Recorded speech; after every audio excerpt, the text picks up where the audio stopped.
दोस्तों, सबसे पहले सब्सक्राइब करें, नोटिफिकेशन बेल दबाएं और सबसे पहले वाली ऑप्शन ऑल करें, जिससे हमारी आने वाली नई वीडियो की नोटिफिकेशन आपको फ़ौरन मिल। जय श्री राम भक्तों। दोस्तों, कथा बहुत ही ज्ञानवर्धक, लोकप्रिय और सुनने वाली है। आज की कथा है बुद्धिमान बहू का साहस। आइए कथा श्रवण करें। बहुत समय पहले की बात है। एक गांव था। उस गांव में एक बुढ़िया रहती थी। वह बहुत ही दुष्ट थी। उस बुढ़िया का एक बेटा था और एक बहू। बहू बेचारी बड़ी ही सीधी साधी थी। एक कनपटी पर मारने पर दूसरे कनपटी आगे करने वाली थी और बेटा भी माँ की हर बात मानने वाला था। दोस्तों, तो होता है क्या कि बेटे को उस गांव में कोई कामकाज नहीं मिलता, तो काम की तलाश में वह दूसरे गांव जाता है। उसे वहां एक अच्छा सा काम मिलता है, लेकिन वहां से उसे हर रोज घर पर आने के लिए समय नहीं मिलने वाला था। सिर्फ साल में एक बार कुछ दिनों के लिए उसे छुट्टी मिलने वाली थी। वह काम तो स्वीकार करता है, लेकिन उसे अपनी पत्नी की बहुत चिंता थी। इसलिए दूसरे दिन काम के लिए वह घर से निकलते वक्त अपनी माँ से कहता है, माँ, मेरी पत्नी को अच्छी तरह संभालना। हाँ। बुढ़िया कहती है, हाँ बेटा, तुम बिल्कुल भी चिंता ना करना। मैं तुम्हारी पत्नी का अच्छी तरह ख्याल रखूंगी, उसे कोई कष्ट होने नहीं दूंगी। बेटा बेफिक्र होकर काम के लिए दूसरे गांव चला जाता है। बेटे के घर से जाने के बाद अब बुढ़िया का ही राज था। वह बहू को संभालती कहाँ। वह तो उसे जितना हो सके उतना सताना शुरू करती है। स्वयं पैर फैलाकर बैठती है और उसे घर खेत का सारा काम करवाती है। उसे पाँव फटने से पहले उठाती है। खाना पकाना, बर्तन मांजना, पानी भरना आदि काम करवाती है। उसके बाद कभी जंगल में लकड़ियां लाने के लिए भेजती है या खेत का काम करने के लिए। दिन भर उससे कोल्हू के बैल की तरह परिश्रम करवाती है। उसे थोड़ा भी समय विश्राम करने के लिए नहीं देती। उसके ऊपर उसे ठीक तरह से खाना भी नहीं देती। कभी कांजी का पानी तो कभी बासी खाना देती थी। बेचारी बहू यह सब कष्ट चुपचाप सहती रहती है। सास को पलटकर कोई भी जवाब कभी नहीं देती। उसके बताए किसी भी काम को कभी ना नहीं कहती। तो इस तरह ही दिन बीतते हैं और सास को पता चलता है कि बहू गर्भवती है, तो वह संतप्त हो जाती है। सोचती है, कमाने वाला अकेला बेटा, उसमें एक बच्चा आ गया तो खाने वाला एक मुंह और बढ़ जाएगा। उसके ऊपर बच्चे के जन्म के बाद उसका ख्याल रखने के कारण बहू कोई काम नहीं करेगी। मुझे ही सब काम करना पड़ेगा। जिस दिन उसे बहू गर्भवती है यह बात मालूम हो जाती है, उस दिन से वह उसे पहले से ज्यादा सताने लगती है। सास का तकलीफ देना पहले से ज्यादा बढ़ता है, तो भी बहू उसे उल्टा जवाब नहीं देती। वह चुपचाप उसका बताया काम जैसे भी हो करती है। तो इस तरह कुछ और महीने बीतते हैं। बहू के 9 महीने पूरे होकर उसके प्रसूति होने का समय करीब आता है। उसके पेट में दर्द होने लगता है। बहू प्रसव वेदना से व्याकुल होकर सास से कहती है, माँ जी, लगता है मेरे प्रसूति का समय नजदीक पहुंचा है। आप जल्दी धाई माँ को बुला लीजिए। इस पर सास उसको एक नींबू देकर कहती है, तुम्हें धाई की कोई जरूरत नहीं है। तुम उस जंगल में जाकर इस नींबू को खाना, तुम्हें प्रसूति हो जाएगी।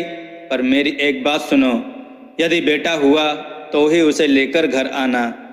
बेटी हुई तो उसे लेकर यहाँ नहीं आना, अन्यथा बहुत बुरा हो जाएगा। बहू बेचारी वेदना से तड़पती रोती सास के बताए उस जंगल में गई और उसने वह नींबू खाया। कुछ ही पल में उसकी प्रसूति हो गई। उसने एक बेटी को जन्म दिया। बहू ने उस बेटी को बड़े प्यार से दुलारा, उसे दूध पिलाया और नींबू खाकर वह पैदा हुई थी। उसने उस लड़की का नाम नीलम रखा। इतना करके उसने किसी पेड़ के तने में कोई खोखर है क्या इसकी खोज की, तो उसे एक पेड़ का खोखर मिला। उसने नीलम बच्ची को उस खोखर में रखा और उस पर रहने वाली चिड़िया से कहा, चिड़ियों, मेरी बेटी का ध्यान रखना। इतना करके वह घर वापस आई। जब वह अकेली घर वापस आती है तो बुढ़िया समझ गई कि उसे बेटी हुई है और वह उसके डर के मारे उसे जंगल में छोड़कर आई है।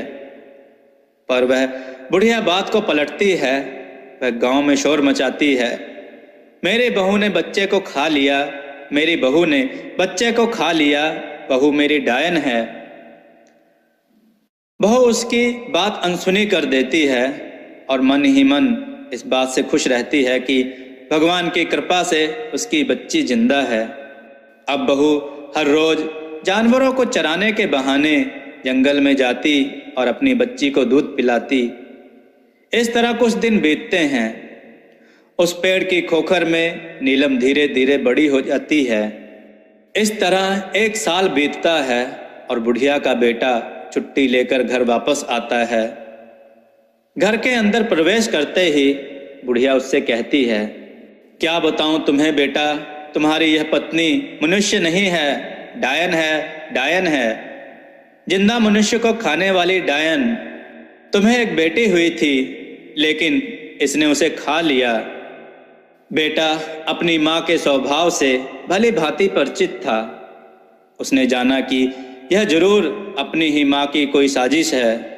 उसने अपनी पत्नी से इसके बारे में कुछ नहीं कहा।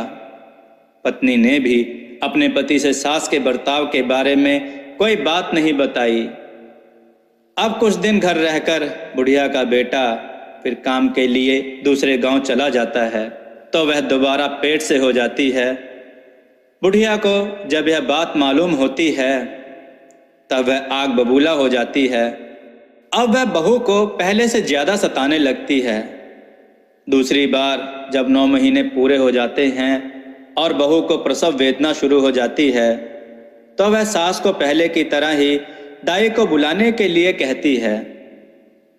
इस बार भी बुढ़िया दाई को नहीं बुलाती बल्कि मुट्ठी भर जीरा लाकर उसके हाथ में देती है और कहती है, यह जीरा लेकर उस जंगल में जाना और इसे खाना, तुम्हें प्रसूति हो जाएगी। बेटा हुआ तो ही उसे लेकर यहाँ आना, बेटी हुई तो उसे वहीं फेंक कर आना, गलती से लेकर भी मत आना। तो सास के कहने पर बहू उस सुनसान जंगल में फिर जाती है और वहां जाकर जीरा खाती है तो कुछ ही समय में उसे प्रसूति होकर एक बेटी को जन्म देती है। वह उस बेटे को दुलारती है, दूध पिलाती है, उसका नाम ज्योति रखती है और पहली बेटी को जहां रखा था उसी खोखर में उसे रखकर पेड़ पर रहने वाली चिड़ियाओं को उसका ध्यान रखने के लिए कहकर वह घर वापस आती है। अब बुढ़िया पहले से ज्यादा जोर जोर से चिल्लाकर गांव वालों से कहती है कि उसकी बहू ने इस बार भी अपनी बेटी को खाया है, वह चुड़ैल है। अब भी बहू उसके चिल्लाने का अनसुना करती है। गांव वाले भी उसके चिल्लाने पर कोई ध्यान नहीं देते हैं। कुछ दिनों के बाद और 1 साल खत्म होता है। उसका बेटा वापस लौटता है तब पहले की तरह ही बुढ़िया उससे बहू की चुगली करती है कि उसने बेटी को खा लिया है। बेटा इस बार भी चुप रहता है, ना माँ को कुछ कहता है, ना पत्नी से कुछ पूछता है। कुछ दिन घर रहकर वह वापस काम पर लौट जाता है। अब बहू तीसरी बार गर्भवती हो जाती है। इस बार भी सब पहले की तरह ही हो जाता है। इस बार बुढ़िया बहू को एक आम देती है।